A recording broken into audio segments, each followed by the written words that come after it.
In today's video, I'm going to teach you how to use Google Ads frequency capping to stop annoying your audience. Effective advertising is not just about reaching as many people as possible, but about reaching them in a manner that's engaging and not intrusive. Frequency capping can be your best ally in striking this delicate balance to create a positive impression on your audience. So let's dive right in and learn how to set this up.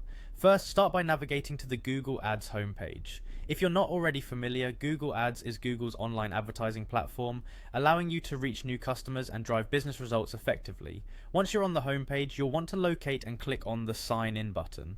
It's usually up in the top right corner of your screen.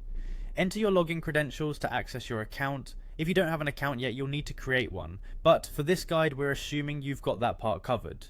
After you're signed in, you'll be directed to the Google Ads home. Here you'll see several options aimed at managing your advertising campaigns. The key area we want to focus on today is your existing campaigns. So navigate to the Campaigns tab, which you can easily find in the menu. This will bring you a step closer to setting up frequency capping.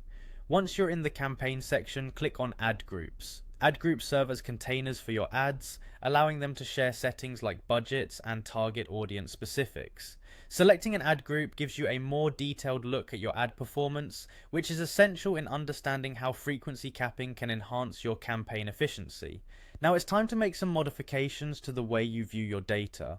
Look for the option to modify columns within the ad groups interface. This is crucial for customizing what data points you wish to focus on. When you click modify columns, it opens up a variety of choices. Click on all columns to gain access to a list of metrics you can use to measure your ad performance. Among these, you'll find performance. This category holds different metrics that highlight how well your ads are doing, including view rates and click-through rates. One of those metrics is an option called All Video Ad Sequence Impressions. This tells you how many times your video ads have been viewed in sequence, giving you insights into how frequent impressions can affect viewer engagement.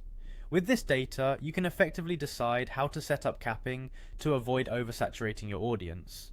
In conclusion, setting up frequency capping on Google Ads can significantly improve the viewer experience by limiting how often they see your ads. This helps maintain the attention and interest of your audience, potentially increasing the effectiveness of your advertising. Follow these steps to enhance your campaigns seamlessly. Thank you for watching, and I hope this guide helps you manage better, more audience-friendly advertising.